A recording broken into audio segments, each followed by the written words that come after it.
Magandang gabi po sa ating lahat, sa inyo pong na dumalo sa gabing ito. Salamat po sa inyo. Kahit na marami po kayong gawain ay nagkita-kita tayo. Isang napakalaking karangalan po na makita namin kayong lahat ngayon. Nandito rin po yung aking mga kasama sa PDP Laban, si Atty. Bondok, kumakandidato ring senador ng ating bansa, si Atty. JB Hinlo, kasama ko rin sa PDP Laban, kumakandidatong senador. Mga representatives po ni Pastor Kibuloy, si Atty. Torion nandito. Representative po ni Senator Bato, ang kanyang kapatid.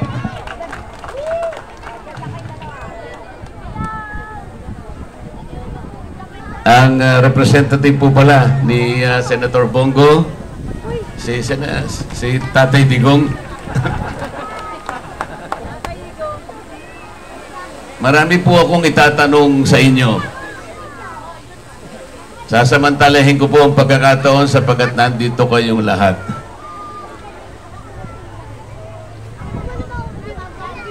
Mura po ba ang bilihin ngayon? Mura po ba ang bigas? Maginawa po ba ang ating buhay ngayon? Napakamura po ba ng kuryente ngayon? Baka naman ang gamot, napakamura po. Eh, yun pong pagpapa-hospital, murang-mura po, hindi po ba? Nakakalakad po ba kayo sa gabi ngayon na hindi natatakot? Ang mga kriminal po'y kumonti po ba ngayon? Nawala po ba yung mga baha? Nandyan! Gumanda po ba yung traffic natin? Mas lumala! Alam po ninyo kung bakit ko tinatanong sa inyo ito? Sapagkat sa lahat po ng mga lugar na pinupuntahan namin, ito pong kahirapan ng ating bansa ang palagi pong isinusumbong sa amin.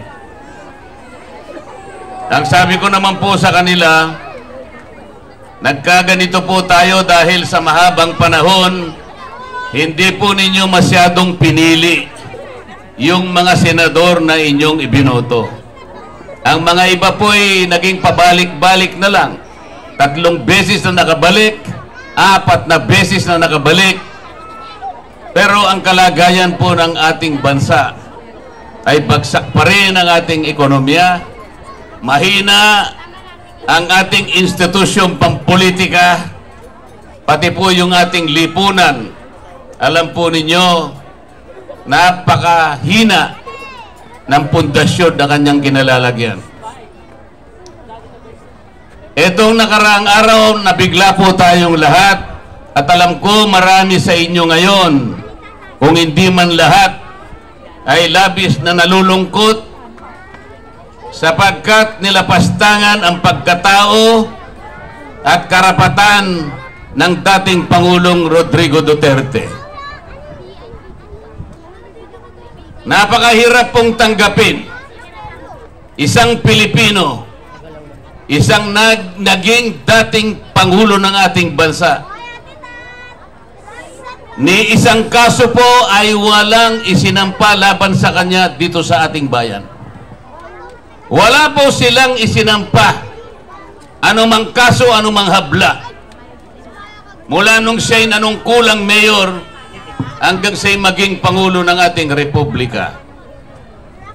Kamukat-mukat mo, bigla na lamang siyang dinukot. Bigla siyang nilipad sa isang malayong bansa. Malayong-malayo sa atin ngayon. Nag-iisa siya. Walang kasalanan. Ipinagkanulo ng sariling pamahalaan. Ang lalo pa pong mahirap tanggapin, mga kababayan, itong hukuman na pinagdalhan sa kanya na wala naman pong jurisdiction sa atin sapagkat ang ating bansa ay matagal nang kumalas bilang estadong kasapi doon sa tinatawag na Rome Statute. Hindi na po tayo kasali doon. Pinipilit pa nila na usigin at hatulan ang isang taong walang kasalanan. Ang ICC po ay makakatulong lang sa suliraning pangbatas ng isang bansa kung ang hukuman ng isang bansa ay hindi gumagana. Kung ang mga piskalya sa isang bansa ay hindi gumagana. Yung ginawa po nila sa ating Pangulong Duterte ay sampal mula sa pinakamababang hukuman ng ating bansa hanggang sa pinakamataas na hukuman, ang Korte Suprema. Bakit po? Umaandar po ang ating hukuman, ang ating justisya. Tumatanggap sila ng anumang habla, ng anumang asunto na iahay hindi naman laban kanino man. Bakit hindi nila inasunto ang Pangulo nung siya'y nandito pa, nung siya'y nanunungkulan o pagkatapos na siya'y manungkulan? Wala po ni isa. Pagkatapos ay ganun ang kanilang gagawin. Ang isa pang hindi katanggap-tanggap, mga kababayan, itong International Court of Justice na kung tawagin ay ICC. Alam po ba ninyo kung saan nakabase itong hukuman na ito? Ito ay nakabase sa Netherlands. Isang bansa na ngayon ay patuloy pa rin na kumukup-kup, nagtatanggol at nagbibigay ng suporta sa mga komunista na kalaban ng ating gobyerno. Ito ang masakit. Masahol pa po kay Dr. Jose Rizal ang ginawa nila kay Tatay Digong. Bakit po? Si Dr. Jose Rizal hinatulan ng mga Kastila, ngunit nung panahon na yon ang ating bansa ay nasa ilalim ng Espanya. Pero ngayon, ang bansa natin ay isang bansang malaya. Isang bansa na independent. Isang bansa na mayroong soberenya sa kanyang sarili. Bakit hahatulan ang isang Pilipino, ang isang dating presidente? Ang pinakamasakit po ay ito. Bakit po ang presidente ng Russia, si Vladimir Putin, inisyuan din ng warrant of arrest nitong inutil na ICC ito? At meron din pong Interpol na nagbigay ng warrant of arrest. Bakit po hindi nahuli ang Vladimir Putin ng Russia? Ganon din po ang presidente ng Israel, Benjamin Netanyahu. Meron din pong warrant of arrest na inisyu ang ICC, ang inutil na ICC ito. Meron din pong ginamit na Interpol. Pero hindi rin po nahuli ang Benjamin Netanyahu. Bakit po? Sapagkat wala isa man sa kanilang mga kababayan ang nakipagsabwatan sa ICC para ipahuli at ikulong ang kanilang mga leaders. Hindi po kagaya dito. Hindi po kagaya dito. Tayo pa ang nakipagsabwatan. Parang isang pangulo na walang kasalanan kundi mahalin ang kanyang bansa ay sapilitang dakpin na labag sa kanyang kalooban para siya ay usigin, para siya ay hatulan ng isang hukuman na kailanman ay hindi natin kinikilala.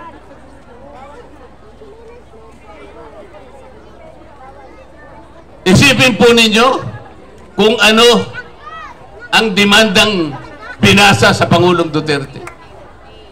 Siya daw ay nakapatay ng 43 tao sa pagitan ng 2011 at 2019. 8 taon. Yun po yung binasang demanda.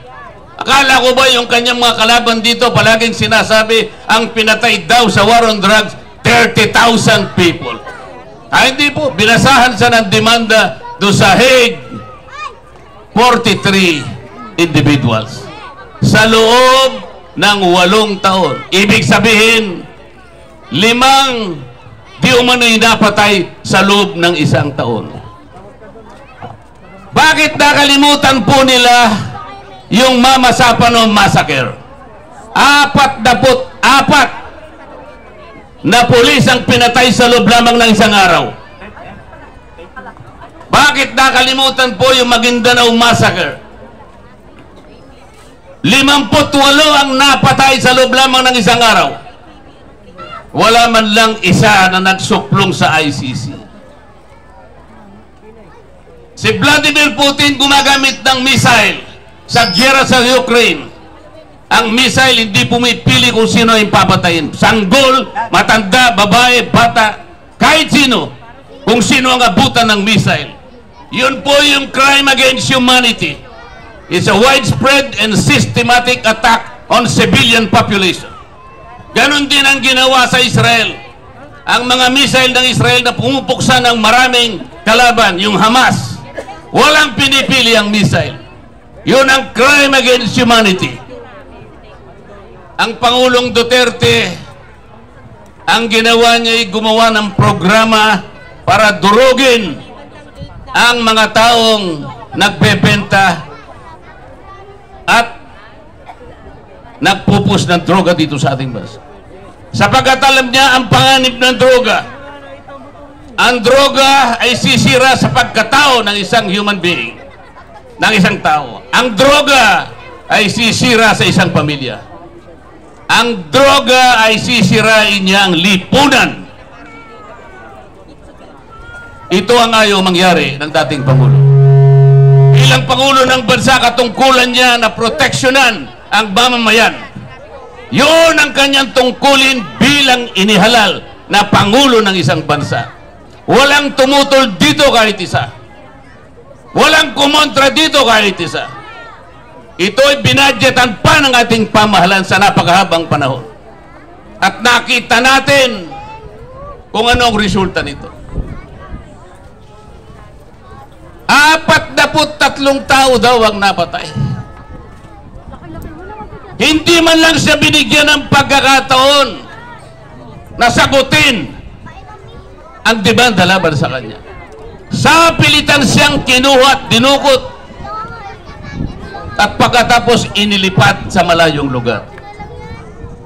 Alam ko po, nagdurugo ang inyong puso. Naiintindihan ko po kayong lahat. Huwag po kayong mawawala ng pag-asa. Huwag na huwag kayong manghihina ng loob.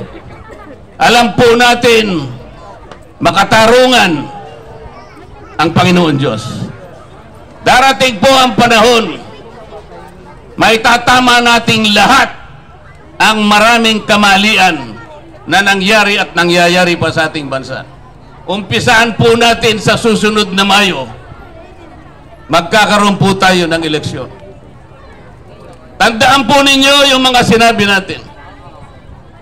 Kilala po ninyo kung sino-sino yung mga senador na kumakandidato. Yung nasa kabila, hindi man lang kumikibo. Hindi man lang sila nagalit sa ginawa sa dating Pangulo. Walang kibo sila.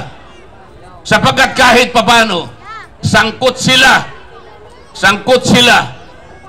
doon sa layunin na tanggalin o dalhin sa ibang bansa ang dating Pangulo. Sangkot din sila o may kaalaman din sila sa pag-i-impeach sa Vice President. Kapag ka po sila ay nanalo, maliwanag pa po ito sa sikat ng araw. Kapag ang team na yan ay nanalo, tuloy-tuloy na po nilang tatanggalin ang Vice President. At maaaring hindi na rin makabalik ang Pangulong Duterte dito sa ating bansa kapag sila ang nanalo. Sa makatwid, sinisimplify ko na po sa inyo. Kung gusto ninyo na lalong tumaas ang presyo ng bilihin, lalong humirap ang ating buhay, lalong humina ang ating institusyong pampolitika, matatanggal ang Vice President, ikukulong nila ang Pangulong Duterte, iboto nyo ang team na yon. Gusto nyo ba? Ngunit meron po kayong magagawa.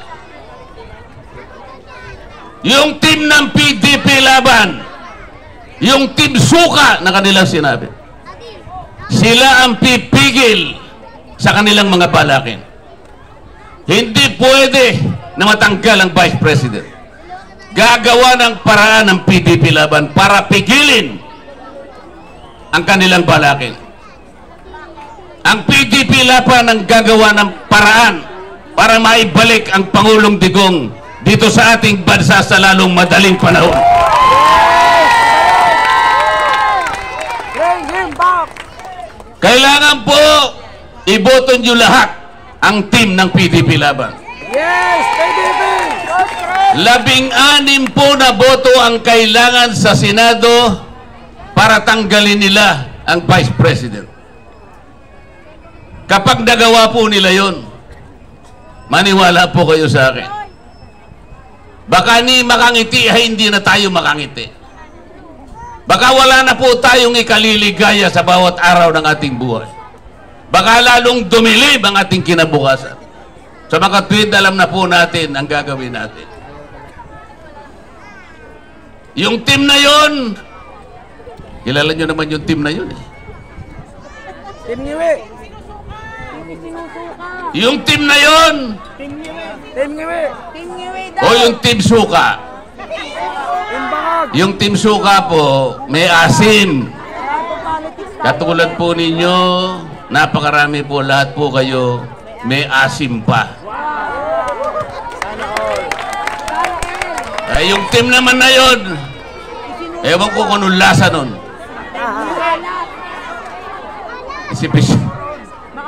Isip-isipin naman ninyo. Ewan ko kung madi-describe ninyo yung team na yon. Ang sabi nila tingnan po ninyo yung record ng aming team. Mariosip na record. Anong record? Grade 1 record!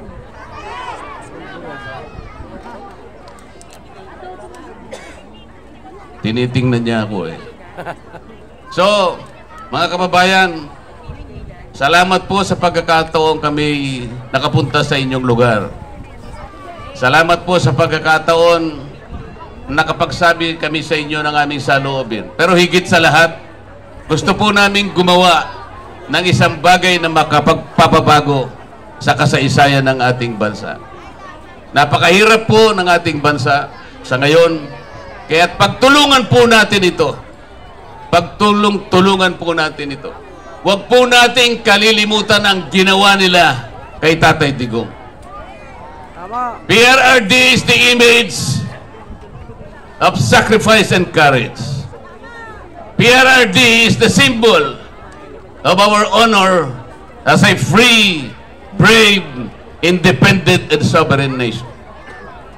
PRRD is the unifying force so that we can regain and restore the dignity, the rectitude, and the majesty of our laws. Ito po yung gusto namin gawin. Ito po ang gustong gawin ng PDP Laban. Hindi po namin kayo bibiguin. Ituloy po natin ang laban. Ilaban po natin. Let us protect and defend our nation. Let us bring back President Rodrigo Roa Duterte. Maraming salamat. Para sa tunay na pagbabago!